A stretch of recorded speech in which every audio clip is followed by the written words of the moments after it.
Kevin, fantastic to get you on Real Vision. It's been a while, but we got you here. Thank you so much. I appreciate it. People see you a lot on TV, talking about a lot of things, but I want to get into the investing side and how you look at what you're looking at and how you think about your investments. How are you thinking about the world we're in now? Because it's been a complicated year. It's kind of weird because equity markets are really expensive. People don't know if inflation's coming. People are really struggling with this. How are you thinking through what's going on right now? Yeah, it is a difficult inflection point because for the first time in almost 30 years, you're starting to see some rapid increases in the 10-year bond. And I always think of the bond guys having to be smarter money because they have duration and credit quality risk at the same time. So I spend a lot of my time looking at balance sheets and bond reports from Asia and Europe, watching how these spreads on BBB investment grade corporate debt is moving around versus the 10-year government bond. And we've seen some really difficult challenges in the last few months for those that had large fixed income portfolios. They've lost some money, up to 16% on investment credit grade, fixed income instruments. And that's been a long time since that's happened. So that could be signaling that inflation is coming, or it could be signaling trying to figure out pouring $1.9 trillion into the economy. It's never been done before. That's basically a big helicopter with money falling out of it for free. That's what's going on. So that's likely to manifest itself in different outcomes. But the one big change I made, or maybe I should say two changes since January, was I went from a 50-50 allocation fixed income and equities to 70% equities. And then I also took a position in Bitcoin and increased my weighting in gold to 5% to try and get some protection against what I think could be inflation down the road. Shifting to equities, right? Equities are expensive. Or do you think we're seeing, because I'm toying with this idea, so I'm kind of feeling like there is a secular shift going on in technology, for example, and technology equities that means that even though the valuations look expensive, with free money being thrown at us, it's only going to drive it further. How are you kind of thinking through equities? Because you've got a 70% equity exposure. How do you think through that? Well, there's a specific reason for that. I'm also a bit of a history buff in terms of policy. And when you go back in time and look at periods in markets when rates are going up, and they certainly are now, you can argue why they're going up. It doesn't matter. They are going up. And if we're going into inflation, historically, again, that the 10-year government bond, which is the anchor of all fixed income, doesn't really compete with equities till it gets past 3%. And so we're only halfway there right now. But also, that in the beginning of inflationary times, equities provide you with a bit of protection because they have pricing power when there's inflation. And so the first thing that happens in an S&P 500 company, if you want to use a big index like that, is they see their input costs increasing, whether it be energy or what they pay people, and they immediately start raising prices. And in fact, if you go back, again, I keep referencing that, but you'll see that equities tend to do very, very well if they're the ones that give you pricing power during inflation. So you want to reduce your exposure to fixed income where you have the risk, in a 10-year bond that you could lose 20, maybe 30% if rates go back up to, let's say, 2.5% or even 2%. And if you own the S&P companies that have pricing power in the sectors that are not going to be affected by policy, for example, I wouldn't own energy right now because we know Biden is moving away from hydrocarbons and there's a whole other risk there. But generally speaking, companies that can price are very good protection during the period of inflation. A little dabble-do-you inflation is very good for an economy, actually. Not Venezuela inflation, but just a little bit. Yeah, I mean, the issue is whether the economy can even take to... Sorry for interrupting your video, but I have a very important message to share. At Real Vision, we pride ourselves on providing the very best in-depth expert analysis available to help you understand the complex world of finance, business, and the global economy. So if you like what you see on the Real Vision YouTube channel, that's just the tip of the iceberg. You should come to realvision.com and see how we're not leaving any stone unturned. From publishing more in-depth videos, live discussions, written reports, and our latest feature, The Exchange, where you get a chance to engage with experts, fellow subscribers, and learn from everyone's experience, which can't be wrapped in a video. It's an experience which you live and learn from. So if you go to the link in the description or go to realvision.com, it costs you just $1. I don't think it's something you could afford to be without. Dabble-do-you inflation is very good for an economy, actually. Not Venezuela inflation, but just a little bit. Yeah, I mean, the issue is whether the economy can even take 2.5% rates. That's something, the Fed have already talked about yield curve control. People have been thinking about it to try and let the economy run hotter without bond yields going up and stopping the party, because they stopped it pretty quickly in 2018.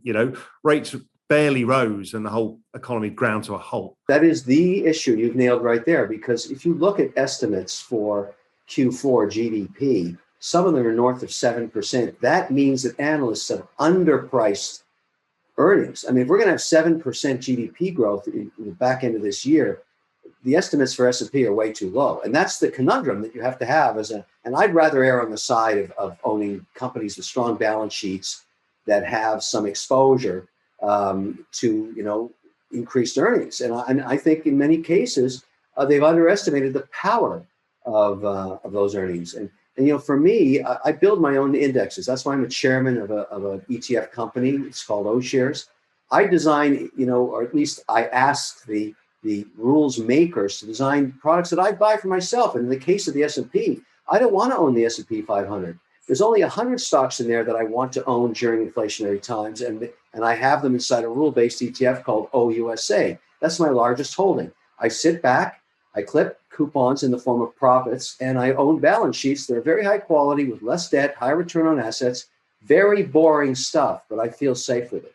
So how are you thinking of if that's your largest holding, the core portfolio is the safe things that you've got. You're also a prolific private investor as well as, markets investor. So let's first talk about the public market side, then we'll go to the private market side. So in the public market side, outside of that core holding, what kind of things are you looking for? I'll disclose my holdings. What I've done in the third week of January when I did the rebalancing. First of all, I went, as I said earlier, to 70% equities, 30% fixed income from 50-50.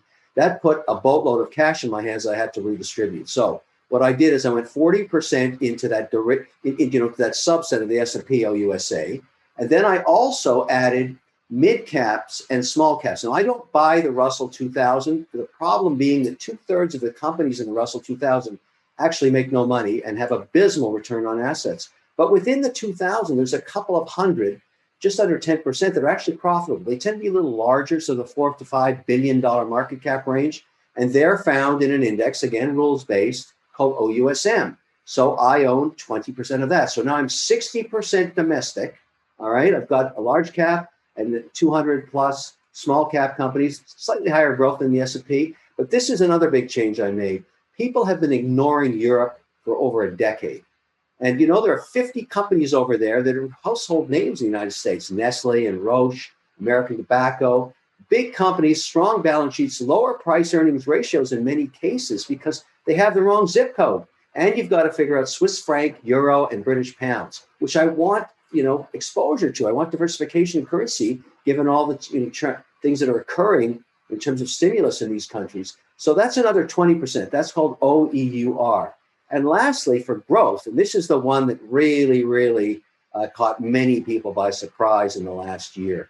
I started noticing how much I was spending digitizing all of my small cap companies. Zoom licenses, for example, or DocuSign standardizations, or standardizations on Microsoft, or standardizations on retail platforms like Shopify. Those stocks encompass another index, internet giants, because the digitization of the global economy is being powered by companies that give you those technologies. And there's another index for those called OGIG, again, an O Shares product. That was up over 100% last year. And I don't think that's going to stop. These companies, and the only way to look at those, it's like the Amazon conundrum. If you thought Amazon was expensive 17 years ago, you certainly never owned it for the last 17 years. You missed out on the largest capitalization increases in history. You should measure these companies by increase in revenue quarter over quarter and quality of balance sheet. In other words, if they're growing and they're spinning off cash, their balance sheets get better. And that's exactly the way we measure the companies inside of OGIG. And I will say something intriguing that many people find interesting. If you go look at the OGIG index, just open it up and look at it, which you can on the internet, you won't know 2/3 of the companies. And yet they're behemoths, multi-billion-dollar companies. They just happen to be global. And in fact, the worst performing names last year in that index that went up over 100% were the FANG stocks. They're growing the least now.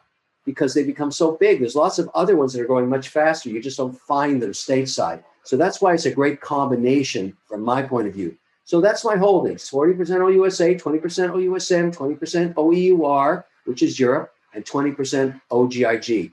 I go to bed at night asleep owning close to 1,000 stocks. I know they're all high quality. Yeah, it makes total sense. It's a good balance. You got no real emerging market exposure in that. Got any interest in emerging markets yet, or just Europe's an emerging market right now? Well, I do have exposure to Asia and a lot of the other more, advanced emerging markets in OGIG, because many of the companies there are not U.S. They're listed in the U.S., but they're actually in Singapore or even in China or in many countries actually. Even Shopify is a Canadian index. It's a Canadian company. It has 1 million companies on its platform, including all of mine. So you've got to pick your different stocks based on performance on growth when you're going to an index like that, and many of them are not in the U.S. So I feel I have some exposure. But pure emerging markets, you can buy many indexes that give you exposure to that. But I think performance in the next couple of years will be focused on inflation in North America and in Europe, and that's where I'm positioned. What about on the private side, on the direct investing side? What gets you excited? Because look, let's face it, buying ETF baskets, they do the work for you. You're not really using, apart from your asset allocation, you're not using your kind of intellectual capacity. But on the private side, you really have to kick the tires of everything. What's getting you excited? Yeah, on the private side, I really have made quite a pivot there. I've got lots of investments in everything from gym equipment manufacturing to insecticides. I have a wireless charging company. I have giant commercial kitchen investments, all kinds of different diverse sectors. There's about 36 of those companies in the portfolio. But for new investments now, I'm only investing in companies that are direct to consumer. And I'll tell you why. During the pandemic, I watched this dramatic, what I call digital pivot in America. I call it America 2.0. The companies that survived in my portfolios were ones that were able to figure out quickly social media and customer acquisition costs. Those companies that were able to acquire customers at a cost that's less than the lifetime value of the customer, in other words, they make a profit on every one they acquire, were the ones that survived. And they pivoted from being 50%, direct through retail. If you looked at, my portfolio prior to the pandemic, the distribution pie looked like this. 50% of sales went through retail, Walmart, Target, et cetera. That's a 50 cent on the dollar business. 40% went to Amazon, which is slightly more efficient than the typical retailer. We made 60 cents on the dollar there, but we never acquired the name of the customer. As you well know, Amazon does not disclose that to you. And 10% went direct to consumer on a Shopify platform. In this last 13 months, we've been able to shift in some cases up to 79% direct to consumer. And that's at 100% gross margin, less manufacturing and customer acquisition costs. So that's a far more efficient, productive, and really more powerful business model. So that's, for me, the new way to invest. If you're telling me you're going to distribute your product or service to retail, I have no interest. I don't want to be an investor with you. You have to have a razor-sharp customer acquisition team, social media experts, direct-to-consumer marketing, very high-level graphics and engagement on your website. Then I might put some money to work. Yeah, it's interesting because we're seeing as retail shifts over, it turns from a low-margin business to a super high-margin business if people get it right. As everything becomes digitized. Correct, and that's the trend I want to invest in. I don't care what country your business is in. And that's certainly been a big change. And my own teams that do the analysis at O'Leary Ventures, our venture capital firm, we have now brought on more people that can really examine customer acquisition cost models. That's all we look at. Something else happened over the last year, which I think is going to be interesting to you as well, is the financialization of the millennials.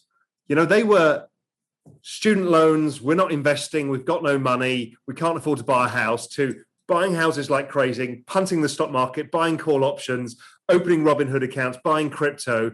I mean, it's like a sea change, right? You've got this asset management business. You've got to be eyeing this saying, finally, there's a bunch of 30-year-olds who've all walked in and realized that the financial markets are a place for them. Yes, you're right. And I have reflected that in my investment philosophy. I own many fintech startup stock. I've invested in multiple platforms. We still have a unique situation in America as we democratize investing because obviously the Reddit crowd, what happened with Robinhood, the GameStop situation, which is now known globally.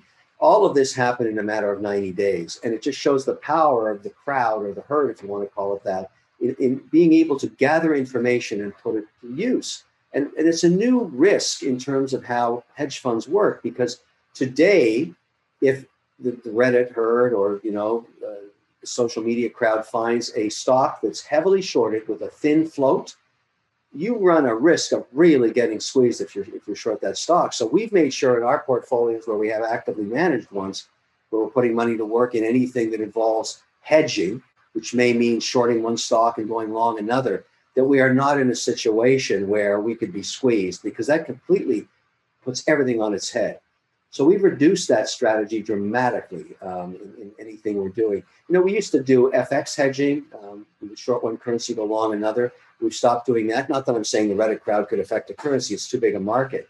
But the volatility in short positions now has all gone up. And that adds a tremendous amount of risk for exactly what you said, the democratization of investors, using the internet, using social media, using information they can glean directly, just like sophisticated investors used to. And they now look like the sophisticated investor because they've taken the power of multiple accounts that can apply small amounts of money times a million over to short, to do lots of short squeezing. It's the inverse of the world that I grew up in. I was ex-Goldman. I ran a huge hedge fund. That world was the elites not having all the information and moving the prices around.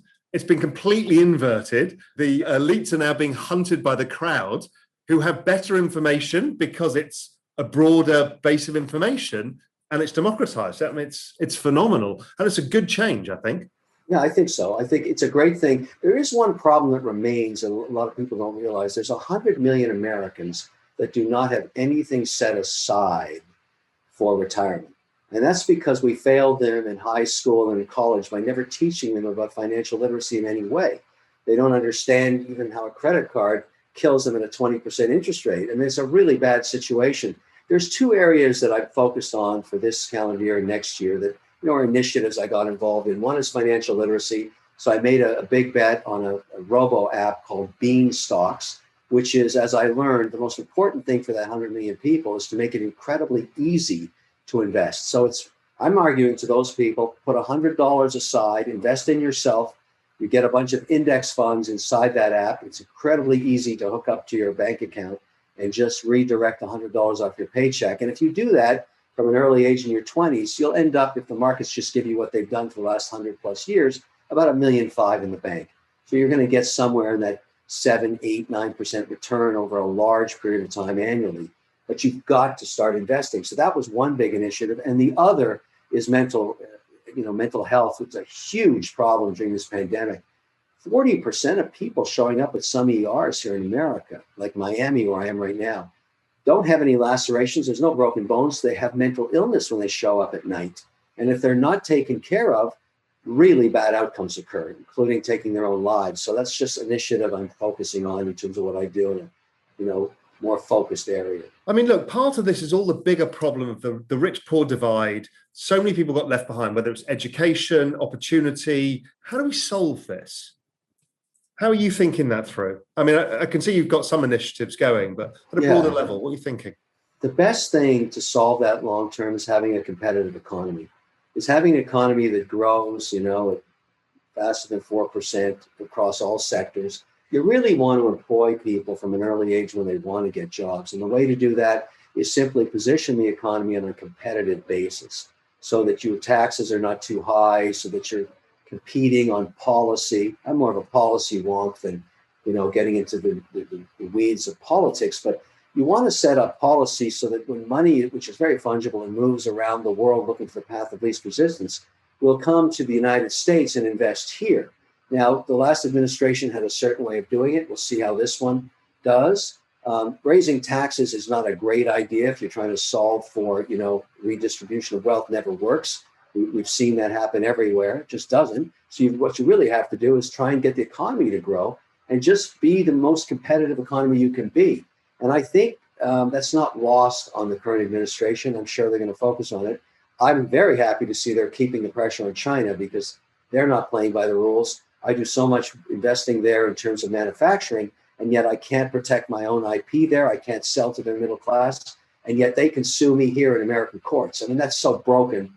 That's got to get fixed. That's so unfair. It's just ridiculous, and we've got to fix that problem. Yeah, it feels that we're going to continue to isolate China from the global supply chains because everyone has to, right? That for the reasons that you say, and there's a technology warfare going on right now, whether it's 5G technology, artificial intelligence, a whole bunch of this stuff. Yeah, I mean, my thing is, it's very simple. All I want is a level playing field. I don't want to be given anything. Both countries agreed they both had access to the courts and they both had access to all channels of distribution without tariffs, that would be a great outcome, and then let them compete. But that is not the situation right now. Your IP gets stolen in China, and it's republished in terms of products that are sold there at a cheaper price. It even gets knocked off and is sold on Amazon or JD.com and Alibaba. I've got lots of examples of that. That's happened to me. And when I go to litigate, I can't do anything about it. And yet they can litigate here. You know, I'd be more draconian. I would delist all their stocks until this is actually resolved. And say, look, if you can't use our courts, you can't use our capital systems until we can use yours. That's what I think it's going to take. I think China is very smart, very competitive, and understands the stick. And I think we should apply more stick there. That's what I think. Going back to the domestic economy, you obviously, I mean, there's two schools of thought. One is, you know, cutting taxes, freeing bureaucracy, and trying to open the economy to growth. But we're kind of over leveraged and it's a bit of a mess. So, you know, there's so much debt out there. The other half is moving towards universal basic income and that kind of side. How do you think through this? Because it looks like the pendulum's going to swing the other way and it's going towards this kind of stuff and increasing taxes globally because of budget deficits. You know, your home country, Canada, has got huge, I mean, unbelievable deficits now. And the only answer is taxes, as far as they know. Yeah, I mean, but you know, Canada has been suffering mismanagement for decades. Unfortunately, the system there does not promote good management into the political arena. I had to go of it once myself and saw it from the inside. The people that get the mandates to run the country generally have no experience in business. Unfortunately, the finance minister there is a journalist. I can't imagine that's a good outcome for the country. Never worked at a bank, probably can't read a balance sheet. I have no idea. I just think it's a disaster. And so at some point, the people will make a change there. And it's, I think, number 38 in the country in getting vaccinations, has no logistics capabilities. I mean, it's really, unfortunately for me to say this, I'm also an Irish citizen. That's a much better run country. But Canada is unfortunately at the hands of some very mediocre management. And that's a problem. And, you got to call it what it is, because people there now are so far behind in vaccination protocols because it's mismanaged. And it's very sad to see that. But the economy is buried in debt. But the one thing the Canadians have, if they got better management, is they have every resource the world wants, from water through all the precious metals, through timber, through everything. It's a very, very wealthy country, just incredibly poorly managed. And it breaks my heart to say that, but might as well tell the truth. Yeah, no, it makes total sense. And yeah, I mean, Canada went through boom time and that made it make worse decisions. Booms are never good for making good decisions because it covers up all of the mess you leave behind. So yeah, we'll see how that plays out. The other thing that's interesting to me is obviously Mark Cuban's been on Real Vision a few times and he's been a crypto bull, and you weren't a bull for a while. And finally, you kind of realized that this is probably a bigger opportunity than you thought. Talk us through that whole shift in your mentality on this. Yeah, what actually happened was I became an owner of Bitcoin and Ethereum back in 2017. That's when I first purchased my coins. Unfortunately, if you recall the environment at that time, and remember, I'm the chairman of highly regulated companies involved in issuing ETFs and all kinds of other areas of financial services. And the regulator was extremely, I'm trying to pick the right word, but was not a fan of cryptocurrencies. And there were many, many situations going on regarding, the early adoption of tokens and, digitization of values around what could almost be called securities that they were not happy with. And I had no choice but to keep my mouth shut. From my point of view, when you're in the regulated business, you do not you do not go against the regulator. You just can't. I can't do that in any country where I'm regulated. And Canada's one of them, Switzerland, all the European, I'm a participant in those public markets. I can't be offside. So that's not an excuse. It's just a fact. Now, in the last 6 months, you've seen it happen. The regulator in Switzerland, in France, in Germany, in UK, in Australia, New Zealand, and Canada have all eased up. They've begun to realize that there, yes, is demand for crypto. There is a digital economy emerging. The Canadians even allowed the first ETFs last month, and there's, I think, almost five. There's 3 of them on the market now, and I think 2 more in registration. So now you can buy an actual ETF with one asset in it, Bitcoin. And so as a result of that, it has changed my views about being able to go and allocate publicly 3% of my portfolio to Bitcoin. Now, there's something else that happened that you should be aware of. I work very closely with institutions, not just domestically, because when I'm indexing, I'm making product to serve them, but also the sovereign indexes in the Middle East and in Europe as well. When I came out and said, look, it was a coming out as you speak. That's true. That's what happened. That I'm going to a 3% weighting. I got inundated with phone calls from institutions that that know me well and said, where is the coin coming from that you own? And I said, who cares? Because as you know, in the way the blockchain works with Bitcoin is you get to know the moment it was born or created, but you don't know where. And they said, well, we have a problem.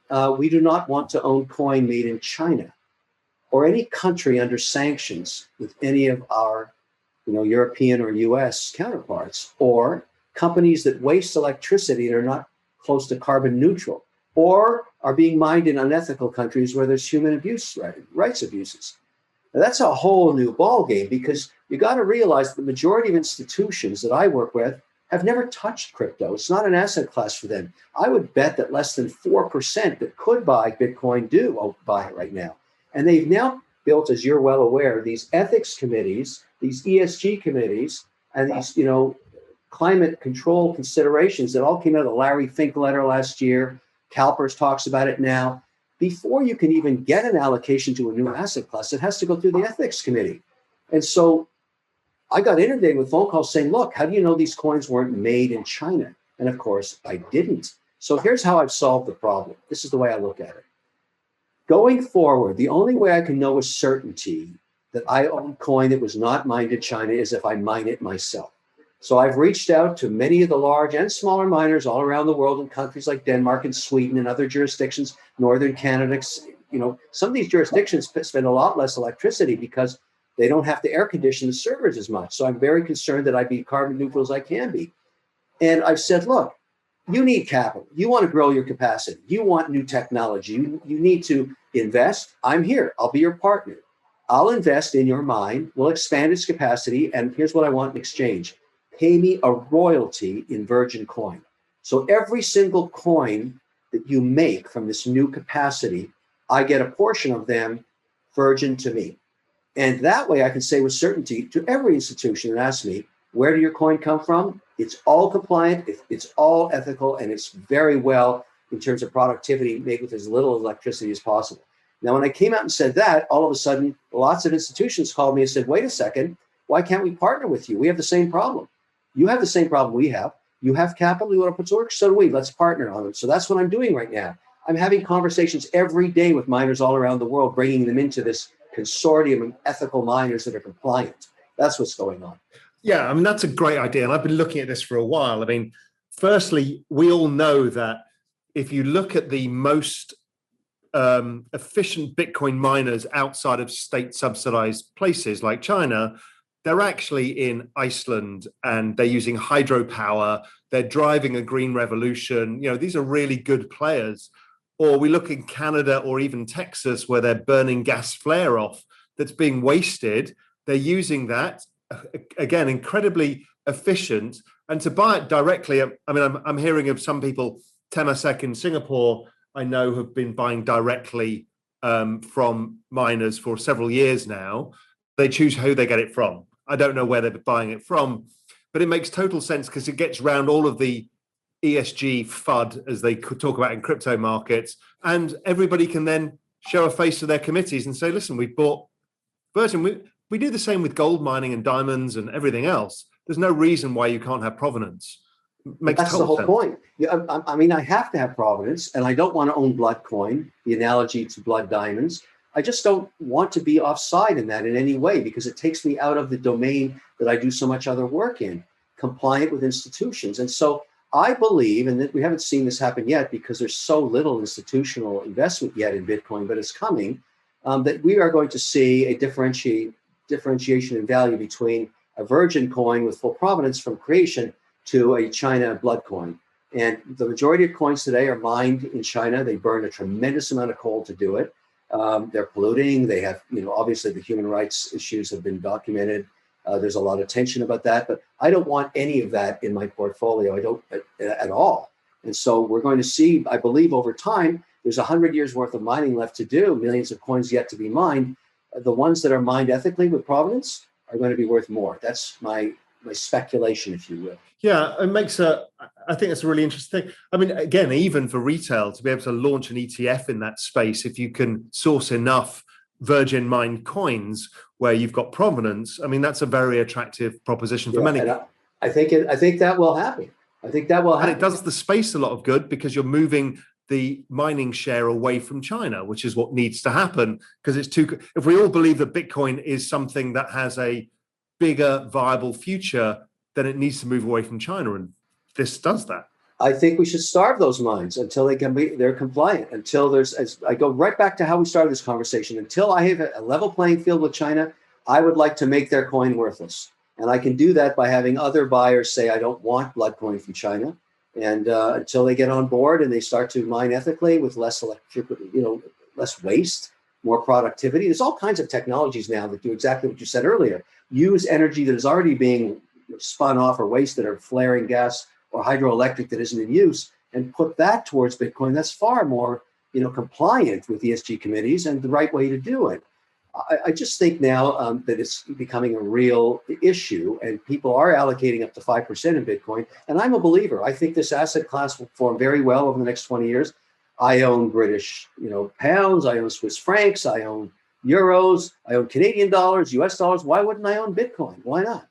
And are you following the whole growth in the digital asset space? I mean, it's happening very fast. It's impossible to keep on top of. So, almost none of us can be an expert on any of it, but we're seeing, the NFT space, we're seeing the decentralized finance, we're seeing the Ethereum, we're seeing a bunch of other protocols. I mean, it's exploding. I mean, the future is digital. The future of money and the financial system and the internet of value is all kind of happening in front of our eyes at lightning pace. How are you thinking through all of this? I think it's a very simple equation. If you can create an asset class that can't be counterfeited, that's very attractive for long-term value. And in doing so, and this is also happening in music. I mean, we're actually, we're stamping the blockchain or at least a ledger system to music. So when it gets sampled, the original author gets a royalty. The same thing's going to be happening with digital art. But I find it very attractive that you can't counterfeit it. Even real works of art, Picasso's on down, are counterfeited all the time. You can't do that with a digital version of Picasso. So for it to sell for 60 million plus 9 million in fees, it doesn't surprise me. The whole point is that the value will be retained by those that believe that's the only piece of that art in the world, which it will be. And I can completely understand the investment thesis behind it. I do a lot of alternative asset class investing as well. For me, watch collecting and vintage guitar collecting, I've made very good returns on those assets, and I enjoy it. It's something that I like to be part of that community. FP Journe watches have their own culture, as do Rolex, Patek, Audemars Piguet, all these different maisons that make these watches. You become part of a community that discusses this all day long. It's no different in the digital world. And my watch collection is up over 114% year over year. So I'm not complaining. No, it's right. I mean, as long as we ascribe value to something and there's authenticity to it and, a rarity to it, it has value. And it's as simple as that. People, I watched on the internet as people's minds blew with the digital art from Beeple at, $69 million. It was 5,000 pictures. So if you break it down per piece of art, it's not that expensive. And the fact people are like, this is outrageous, it's digital, you can copy it. I'm like, well, you've seen photographic art for starters, that has value. And also the fact that, well, if you think about a painting, it's just canvas with a bunch of paint and a huge margin. right? It's a great business to be in if you're a top artist. It's no different than digital. Yeah, I would argue this. If you put a video screen up, a high resolution 4K screen of that piece of work right beside the Mona Lisa in the Louvre, as many people would want to see that as to see the Mona Lisa herself. They're so intrigued with what's happened there, and they'd love to see that image. And that could be arranged. I'm sure the owner might be thinking about it, but it's that kind of an iconic piece that's known all around the world for selling at the same price as a Picasso would sell. So I think it's come of age. Yeah, and it's the same with guitars. You can have a fantastic guitar, or you can have a fantastic guitar signed by an artist who used it. If you get an original guitar signed by Robert Johnson, it's worth a lot more than the same guitar not. Authenticity, right? And I have a bunch of those guitars. You're right. The challenge with hard assets like that is the storage cost. And that's what's so unique about digital art. Your storage fees are very, very low. And so I think that's also going to be something that people think about. It can never be lost. It can never be counterfeited. And the storage fees are low. That sounds like a great asset class to me. The amount of money I pay for the security of my watch collection is astronomical. And insuring these pieces, and they're hidden in bank vaults all around the world. So it depends what continent I'm on. It lets me wear this piece or another. I've got a really complicated, inventory management system for them. I mean, it's just a nightmare. And the same with gold. I store physical gold, but I also trade the digital version, the GLD. So there's many different ways to look at these things. But I think you're right. You're coming of age very, very quickly. As in your opening comments, it's happening by the hour almost. And that is what's so interesting about this time. It's something that blew my mind the other day, a conversation I had. Again, we're all getting up to speed, and I've been in this space for quite a long time. In these games where kids are now living within games, right? The virtual world is merged with the real world. We grew up in a world where television, if you saw an actor, you didn't know if they're being the character or the actor, right? Because those two worlds have merged for us.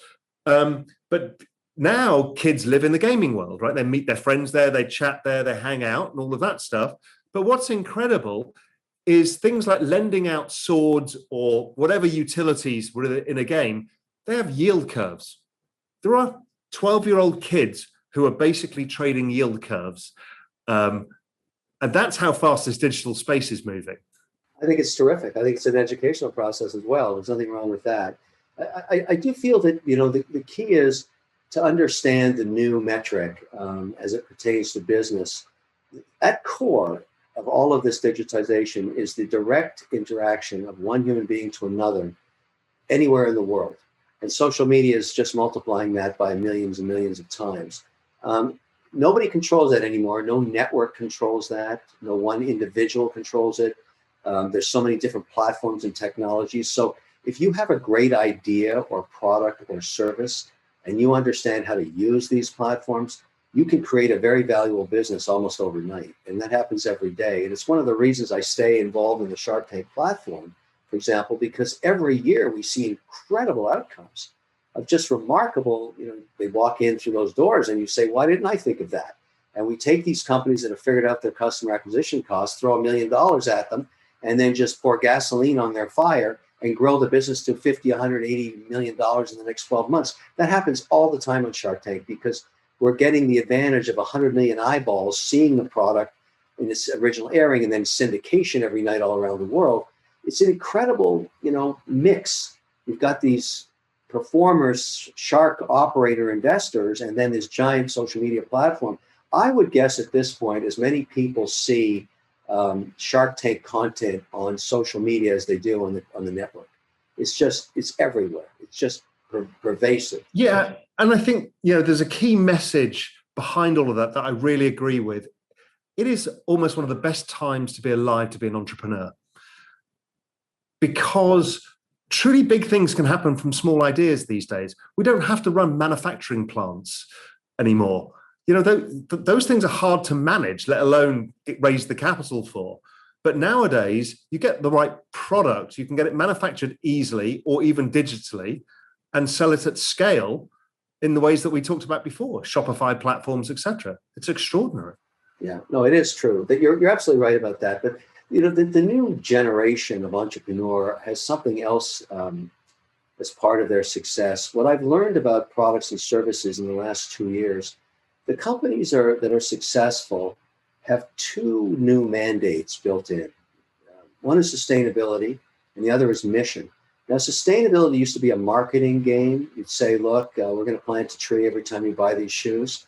But that's not a marketing game anymore. Consumers are demanding that somehow built into the business model is the idea that you stop wasting resources. And I think that's a very good metric.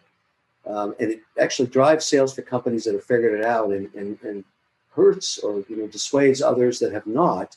And the other is you find the passion of some mission that these entrepreneurs have. I invested one recently called Blue Land, a rather interesting one, if I have the product here. But basically, it digitizes cleaning fluids into crystals so that you eliminate the plastic. Comcast is my partner in this deal. And this is a woman who said, I want to get rid of 50 million plastic bottles a year. I'm going to tell my customers by buying my product, we're eliminating plastics. Her sales went from 0 to 80 million in 11 months. So that's the power of really driving the message, the mission, and sustainability all at once. Yeah, because consumers actually want it. There's just not enough solutions to the problems yet. So as soon as somebody develops a solution, people pile on it. Yeah, that's the new metric. I mean, obviously she harnessed social media to get her message out there. But when she did, people tried the product. Of course, it worked well. And now they didn't have plastic bottles sitting around the house in the garbage. They get it, they want it that way, and they buy it. It's that simple. And I think these simple models with sustainability and a mission combined are the businesses of tomorrow. So what's the worst investment you made over the last year? When you just think, Kevin, why did I do that? What's the one that you did that you really think was terrible? Well, I would say that when you invest, in venture startups, you're going to have you're going to have a lot of, my portfolio now at 36 active companies. Every day there's catastrophic, disaster somewhere in the portfolio. And at the same hour, euphoria as some Spac is putting an offer to buy them at, 20 times sales. I mean, we actually had that today. That's the kind of thing that happens. And so I realize that it's like playing an orchestra. You have to have all the instruments tuned. You never know which one's going to get the great solo that night. And it is the way it is. And I look at the overall returns in the last 15 years I've been doing this. They're remarkable because of the fact that Shark Tank can reduce customer acquisition costs to zero, which is the number one cost of all startups because it's got 100 million eyeballs watching the shows in syndication. So it really, really is a very interesting time that way. But I would also say that every one that I thought was going to be a great investment generally weren't. And the ones that I thought were just a lark of fun investment ended up being huge returns. You just don't know. So how do you stop that being drama? Because most people aren't used to it. When you have to deal with the fact that even the things that you think you love are going to go to zero, and the things you think, well, that was pretty decent, but I don't know, ends up being the hero in the portfolio. How do you, at first, when you move to that sphere of investing, how do you get your head around the fact that you have to deal with zeros and not be overly worried? I have a very simple rule. If you can't make it profitable after 36 months, it's not a business, it's a hobby. And I take it behind the barn and I shoot it. And the reason you should do that is that you can let that entrepreneur set them free and start something else. I mean, most entrepreneurs don't get it right on their first one. I'd much rather invest in an entrepreneur that's felt the sting of failure, that motivates them to do it right the second time. And that experience is also very valuable. So it doesn't bother me, but 36 months out of an entrepreneur's lifetime is a long time to be wasted on a product or service that's just never going to make it. And the ones that don't understand that are never going to be successful anyways. So I think I give them great guidance in that respect. So you still didn't answer my question. What was the worst one that you did? Oh my goodness, I have many worse ones. I did one with. You don't have to name names if you don't want to upset. No, I won't because I this is a very large company in telecommunications, one of the big three. Deal directly with the CEO of that company. We were going to consolidate the online gaming space using cable. I invested a lot of money in it. But ultimately, I learned an important lesson that you can't move quickly when you're partnered with a behemoth. That sometimes the meetings had 28 people in them. It was just, you can't move. You can't do anything. And they're their own worst enemies when it comes to entrepreneurship. So I won't do that again. I will develop the companies and have them acquired by those behemoths afterwards, but I won't partner with them again. That was quite a big financial hit. And listen, I hate losing money. I mean, every dollar I have to fight for, and I just can't stand it when I kill them. And so it really breaks my heart. I'm feeling bad just thinking about that one. And that was a few years ago. How are you thinking through, this is a final question for you, how are you thinking through this SPAC mania going on? I don't know who the chump is in this whole equation, but I figure somebody's being held out to dry in all of this. How are you thinking it through? Well, I'm very familiar with the SPAC market. In fact, back when SPACs were a dirty word, I actually did one. It was much harder to do back then. I am a big investor in SPACs, so let me tell you how I do it. The best way to look at SPACs is really who's the sponsor. Now, if you're dealing with the Gores brothers, for example, or Bill Ackman, these are guys that, I know their teams. They've done multiple deals. They've been in the private equity markets forever. They're putting their own money up in these deals. Yes, they're getting a 20% promote. Not in the case of Ackman, that's a different structure. But I'm very comfortable aligning my interests with them in the PIPE, which is the big financing, or in the original SPAC, because I just know that they know what they're doing. And so those are ones that after they de-SPAC, I'll stay invested in. But the majority, I probably have 35 SPACs I'm an investor in. The minute they announce their deal, I sell it. Because the SPACs have actually been a pretty good investment in the SPAC mania, from issue plus the warrant right up to when they announce the target. Then you get out, because what you're seeing is you're seeing tomato hot houses getting SPAC'd, and businesses that will never be profitable, highly speculative stuff. That's not really what the SPAC should have been used for. And the celebrity SPACs, I don't touch those. Just because you're a celebrity doesn't mean you have deal flow. You're just, to me, that's absurd. But look, you're in a mania, as we pointed out. But I've done very, very well with SPACs, and I've only kept 2 that converted. Generally, from what I've seen, I don't really track them after I sell them, but they all seem to trade down. Because, I mean, you're paying a stupid price for a tomato, hothouse. Well, eventually it comes back to earth. And so that's why you've got to be very careful. That's how I play it. Do you ever keep hold of the warrants, or you just sell those as well? No, I keep the warrants too. Generally you go in at the beginning, you get the warrant, and you get the unit, and then they separate and they start trading. Sometimes I trade the warrants. I'm very familiar with, Ackman's probably the best return so far. And he even hasn't, I think I'm up 21% on that, and he hasn't even announced the deal yet. So I'm an early investor in that. And I know his team. I mean, they're really, really, really good at what they do. So I have when he announces his deal, it's going to be a really interesting one because he's got such a large SPAC. But the Gore brothers I've known for a long time, and they are really good as well. I mean, there's some really terrific people realizing that it's competition for private equity. So I can put my money into a 5 to 7 year fund with one of the big private equity guys, which I've done in the past, or I can have the liquidity anytime I want in a SPAC. Now, am I willing to pay a 20% premium for that? Because that's what I'm paying. But it's not that crazy, because a lot of these private equity firms are 2 and 20 also. So you're paying, a 2% management fee and 20% of the proceeds. Now, luckily, I've got to a place in my life where I don't do 2 and 20 anymore, because I can invest alongside the private equity firm in a sidecar with no fees. So, I'm very fortunate to have capital to do that with. And I'm well known as an investor, and I help deal flow. I have lots of deals that I look at. And I've been offered countless SPAC board seats. I just don't do them. I much prefer what's called the RTO, reverse takeover, which is something very interesting developed in Canada in the mining industry in the old days, which I'm now using for companies like MineNet, which is an incredible outcome. It's my best performing stock in the last 2 years.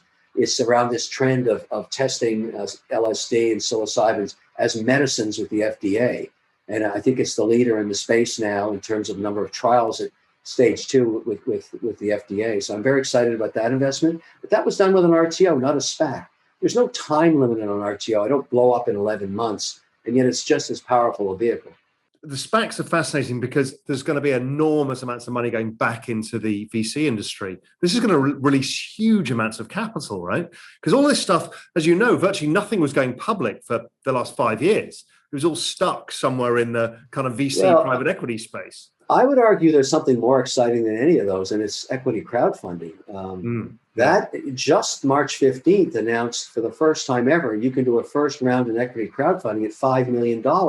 It used to be until then 1,070,000. So I got involved, became an investor in a platform called Start Engine. And now I'm their paid spokesperson as well because I'm such a believer in the platform. I brought a lot of my Shark Tank companies to it. And basically now, imagine what the venture capital companies used to say, well, you can go do an equity crowdfunding, but you can do the same amount of work for $1,070,000 and I'll give you $5 million.